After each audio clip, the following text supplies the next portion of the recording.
Hello everyone, and welcome to Operation Deep Freeze. I'm Camille Salazar-Hadaway, and we're gearing up for the final season of Year 8 of Rainbow Six Siege. To get us started, Creative Director Alexander Karpazes is here with an overview of the season and some roadmap updates.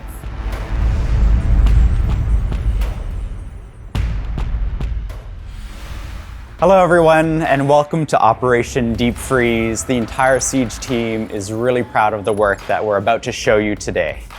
Before that, we have some updates on the roadmap that we want to communicate to you. One of the big changes is the shield rework that we talked about earlier in the year.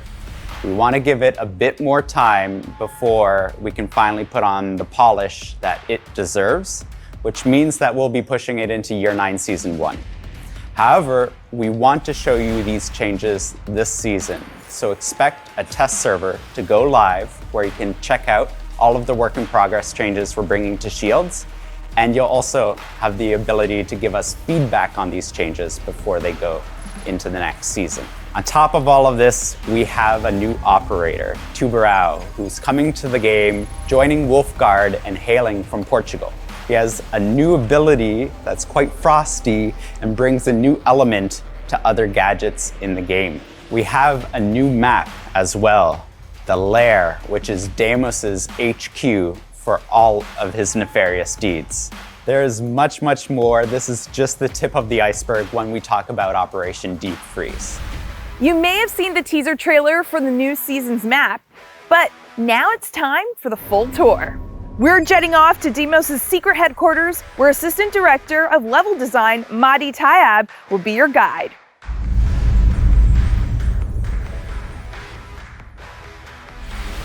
So Lair is coming to Season 4. Lair is a huge military facility inside of a giant cave, and it helped us design different type of gameplay. For example, one of the spawn point, the shooting range, leads directly to the top floor since its elevation is at the same point. So this is one of the cool features of the map. Since it's a cave, you can imagine there's lots of different tunnels, there's lots of access, and these spawns are also very safe.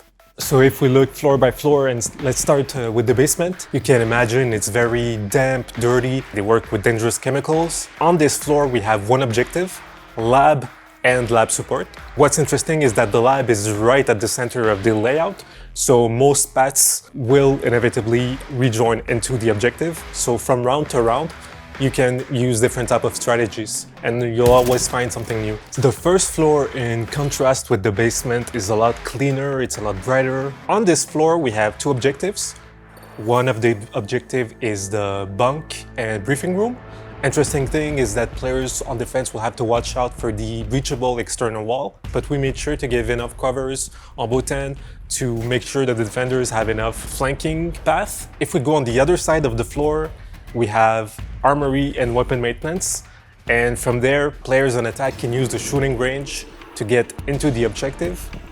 Let's talk about the second floor. Also very different compared to basement and first floor. It has a more refined look. We have an objective there, which is office and R6 investigation room. Outside of it, there's a mezzanine that attackers can use, and there's entries right into the objectives, but they have to watch out because defenders also have vantage point into the mezzanine. So what excites me the most about this map is there's lots of way to attack, defend, and lots of different way to strategize all of it. Lair won't be bannable for Operation Deep Freeze, and we hope you enjoyed the map. Operation Deep Freeze will mark the full launch of the Reputation system, complete with new UI and a grace period during which the team will continue to monitor the system. For more details on this new phase, let's hear from UX designer Roland Poe.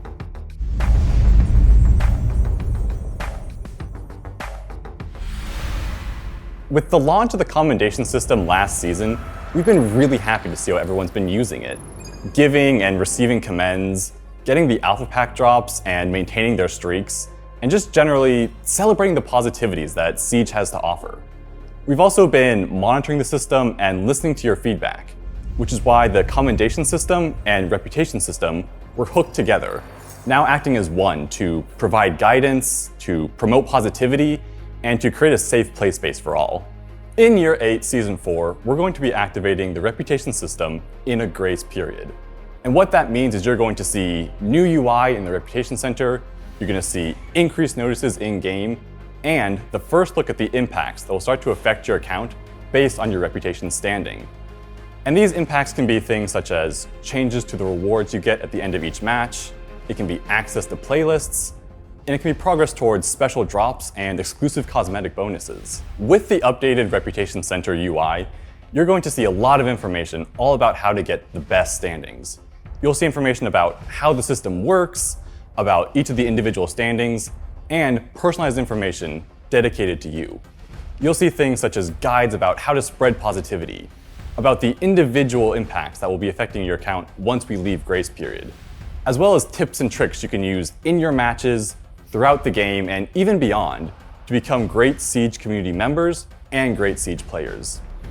As always, we'll be monitoring the system and listening to your feedback, and with everyone together, making the Rainbow Six Siege community as great as it can be. Next up is an explosive topic that's been cooking up for quite some time: frag grenades. They're changing, and Associate Game Director Joshua Mills is here to tell you how and why.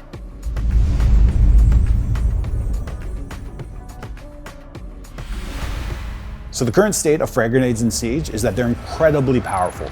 Basically, they are killing machines. You don't have time to react to them if they're cooked properly, and they can take out a decent amount of utility, and by decent, I mean all utility, depending on how they're being tossed, and they can take down soft destruction. What are we doing with the frags? We're removing the ability to cook the grenades. They're still as powerful as before as far as like the damage they can do and their killing potential, but it's more reactive for the defenders. So basically a grenade comes in, you have to make a decision.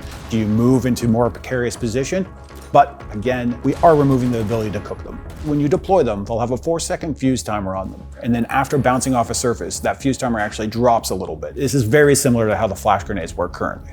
The biggest benefit to the change that we're trying to do with the frags is to allow operator diverse loadouts, which is, it's not the must pick. It is pick based on scenario and based on situation you're in. You can't just have the one pick option that is the option, because there's no point for anything else to exist if that's the case. We want that and distributing. We want more operators to have them and have access to them and be able to play around with coming up with new ways to build out their loadouts.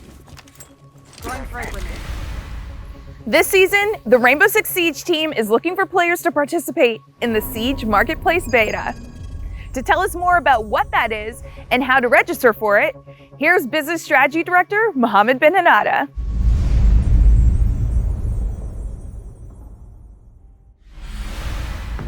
We are happy to announce that we'll be launching a marketplace on Siege. So for over 8 years, we have released hundreds and thousands of skins on Rainbow Six Siege. This is a place where you'll be able to buy and sell skins between each other. We want to give you the possibility to actually sell the skins that you don't want anymore and to buy skins that you no longer can get from the store. You will be able to register for this marketplace beta through the QR code or the website link on the screen right now. This marketplace will be available on browser, through PC or mobile. All of the transactions will be made through Rainbow Six credits on this platform. We will be selecting players to give us feedback, test the feature before we fully launch it in year 9. Coordination, teamwork, and map knowledge are crucial in Siege. Easier said than done, of course, but 2 features coming this season will give you new ways to practice with your friends and sharpen your skills. Technical architect Alex Busby, creative director Alexander Karpazes, and associate game director Christopher Budgeon have all the details.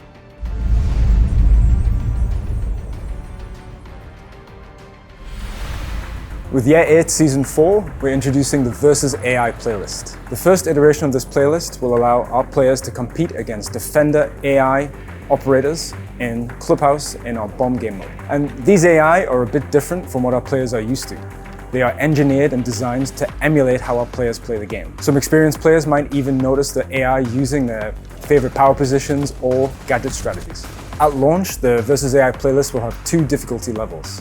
The first aimed at onboarding new players, so a bit more of a forgiving environment to help people learn and enjoy the mechanics of Siege, while the second is there to provide a more challenging environment for our elite players to warm up with. You will join a game, you will matchmake, you will have friends in your squad. The AI will be setting up the bomb site, they'll be putting gadgets in the same place as players do, and they will be defending it as fiercely as players do. In the coming seasons, we plan to release new operators available for the AI to choose from, new maps, and players will be able to play as the defending team against attacker AI. MapRun is a new learning tool we're bringing for players, which allows them to specifically learn maps. It will be focused on guiding players on how to navigate and how to learn callouts and how to communicate with your squad. With MapRun, we have two learning modes, the target drill and the landmark drill. Within the landmark drill, players will be given an image as well as some different information about that specific location. Once they find that landmark, they'll be able to interact with it and they'll be given a new one. In target drill, there'll be pre-placed dummies and commonly found enemy positions on the map. That way, you can get in with your squad and start to think about where do we clear the map? Where are enemies commonly found? Where do they like to hide? In the target drill, you can turn aggression on or off. So now the dummies will shoot back and you'll have to get into a good position while you clear the room. MapRun will launch with 7 maps. This will include our new Lair map as well as the revamped Consulate map. Try learning Lair through MapRun. This is the beginning of MapRun, and we really want to hear from you. What training tools do you want from an experienced player? What training tools do you want to bring your new friends into the game? All of this information will be great for us as we continue to build and evolve MapRun for the years to come. So you just saw a lot of exciting stuff when it comes to the AI playlist and all of the onboarding features that we're introducing this year. This does come to a difficult conversation when it comes to situations and training grounds in the game. We'll be removing situations and training grounds, or as some others call it, T-Hunt, from the game. This is a very difficult decision for some very good reasons. We're introducing a lot of tools today that teach the player the game and allow them to warm up, and it brings them closer to that true experience of our ranked game mode. Every single time that we change an operator, update a map, or change the balancing that affected T-Hunt, it meant that we diverted resources away from us making better and improved features in the game itself. But we are committed to the features of AI Playlist, the map run feature, which you just saw, and finally, we'll be bringing even more updates to the shooting range so that new players and experienced veterans will have what they need to experience Siege to the fullest. Quick question. Do you play Siege with a controller? Then I've got 3 words for you. Full controller remapping. And that's not all. Associate producer Jane Gonkar from our Kyiv studio is here to share the good news.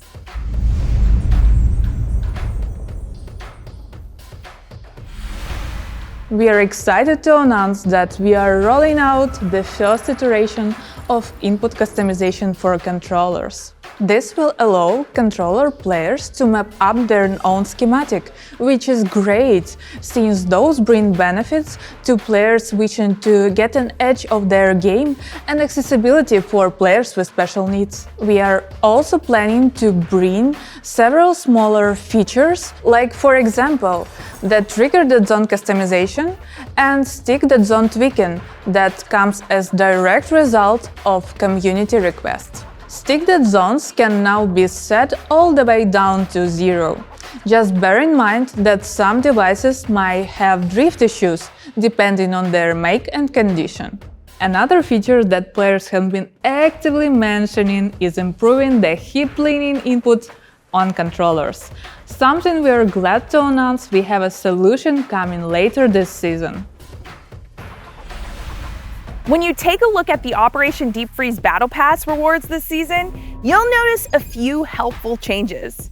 Business Strategy Director Mohammed Ben-Hanada is back to give us the scoop.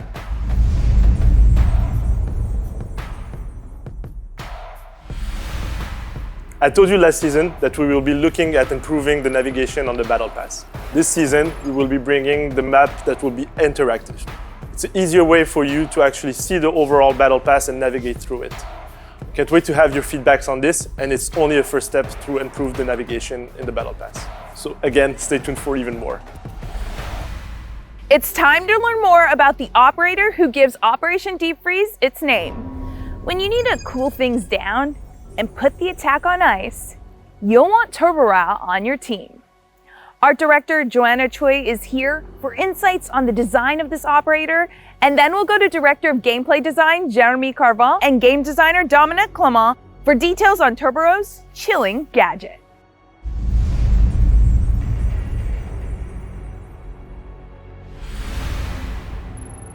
The idea came from visual inspirations like Portuguese serving champions. So we suit him with a military-grade diving gear, as well as a diving survival knife. And of course, we topped that off with the traditional DAE signature beret.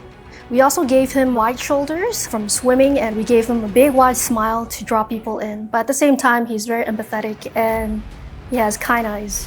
So for Turbo, we created this modern cryogenic canister, which contains liquid nitrogen and liquid oxygen that are separated for security reasons. And when the canister is ready to get thrown, the two liquids are blended, creating this mixture that has strong cooling capacities. The canister has a glass that will break on impact, releasing this compound that will spread around and that will affect all the surfaces and all the objects that it gets in contact with. Diving deeper into Turbo's ability, Turbo brings the Zoto canister. These things are throwable that will detonate on impact. And when they detonate, they will release a super cool compound that will freeze pretty much everything in its path. As an attacker, when you step into this effect, you're gonna notice it. You're gonna be slowed down. You'll also be leaving frozen footsteps. So these footsteps are visible on the surface you're walking on, but be careful because they're also visible on the surface below. The effect is not everlasting, it's only a few seconds. If you have any of your gadgets that are in the area of effect of the Zoto canister, they will be disabled or they will be paused. We realized that, well, with really cool temperature, your electronics go down. If you have enough ice, you can also affect mechanical gadgets, like mechanical joints and stuff like that. So that was kind of like the eureka moment where we was like, it can also be affecting mechanical gadgets. So when you're facing a termite and you see the charge start to fuse, you have this moment of reaction where you can deploy your Zoto canister on the wall. You're going to be stopping the termite and its track. And now you're giving your team breathing room and some time to kind of think, okay, what's going to happen? What are we going to do with this? Because it's not going to destroy the termite charge. It's just going to freeze it and stop it for a second. The wall is still going to blow up at the end of the effect. Turbo's role is one of a flex operator. This operator can both play as a roamer and as an anchor. As an anchor, Turbo's role is really to kind of slow down a push so that the defender can really react to whatever the attacker are throwing at them. But as a roamer, you can do similar things, but do it at a further distance and be kind of safe from fuse or something like that, and be able to switch between your roaming role where you disrupt the attack a bit further from the objective and be quickly running back to site and slow down whatever is happening on the objective. With the introduction of RAM, vertical play has been playing quite a big role. So with this gadget, you can use it to deploy it on the ceiling and disrupt these attackers that are above you. You can also use it to slow down the attackers, freeze them, disrupt them, or also freeze other breaching charge that they may be placing on the ceiling. Pros of device. Of synergy, I would say, is the gadget denial. So you have Bandit, Kaid, and Mute. Turbo will be joining their rank and denying the wall for the attackers. You can pair this operator with, let's say, Bandit, and give Bandit more time to replace his battery and Bandit trick while the attackers are trying to breach. The second group, I would say, is the intel group. You have Pulse and Solace. They provide a lot of information and a lot of intel for Turbo so he can deploy his gadget and hopefully catch the attackers that are playing upstairs or in the room next to you. The final group is, I would call, the trap operator. So you can think of Ella, Fenrir, or the other trap operators. These gadgets can be paired with the Zoto canister to really create some really disruptive and effective traps for the attackers. Looking at the counters, the first one is Maverick. Because yes, despite having a fiery gadget, he's the only hard breacher who will still be able to go through a reinforcement wall that is affected by this gadget. You can also bring an operator like Zofia, because Zofia's explosive charge will not be affected by the Zoto canister. So you can use it to destroy the canister and get rid of the effect. You can also bring frag grenades, which will also not be affected by the Zoto canister. Finally, we also have operators like Twitch and Zero. Their gadget, equipped with their laser, will be able to zap the canister and get rid of the effect. If you just want to wait and be patient, you can just wait for the effect to run out. But if you're not patient and you want to get rid of it as quickly as possible, you can shoot it, you can melee it, you can use your sledge and sledge it. It will immediately remove the effect and the ice will melt. Taking a look at the primary weapons of Tubarão, we have two options. First one is the MPX, which is a classic weapon, one that you can see on Valkyrie. It's a wonderful weapon for a flex operator. Your second option is the AR-15. Yes, a DMR on defense. This DMR creates a lot of distractions, and also the weapon is pretty loud, pretty powerful, so they'll be scared. In terms of secondary weapon, you have one option, the P226 MK25. It's a reliable secondary weapon. So we wanted Tubarão to be able to really fulfill his role as a flex operator. So we gave him a balance of 2-2, 2 health, 2 speed. In terms of secondary gadgets, you have two options. The first option is the Nitro Cell, which is really useful when you play this operator in a vertical way. You can try to catch the attacker upstairs if you're able to catch them with your gadget, but be careful, don't throw your Nitro Cell and your own gadgets because they will be disabled. So try to play smart and try to anticipate where the players are gonna go if you do catch them. Your second option is the Proximity Alarm. This one is great to bring if you're more aiming towards using it as an horizontal gameplay. It allows you to put it in the doorway and have an early warning so you can deploy your Zoto canister in this doorway and make the attacker think twice before swinging on you.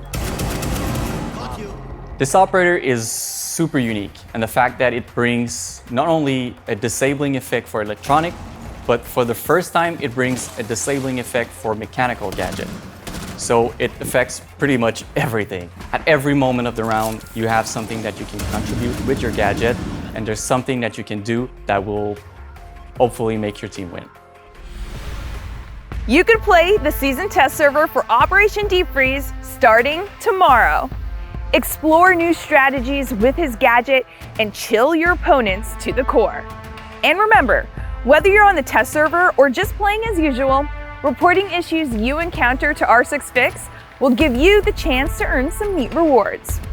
Now, before we wrap up, there's one more thing. Get ready to fight. Yeah, hey there I do it, never feel loose. And when I get up in the game, y'all be improved. Fast track, big lap, big facts, I'm past that. Yeah, I'm trying to get ahead, get out the way, now move.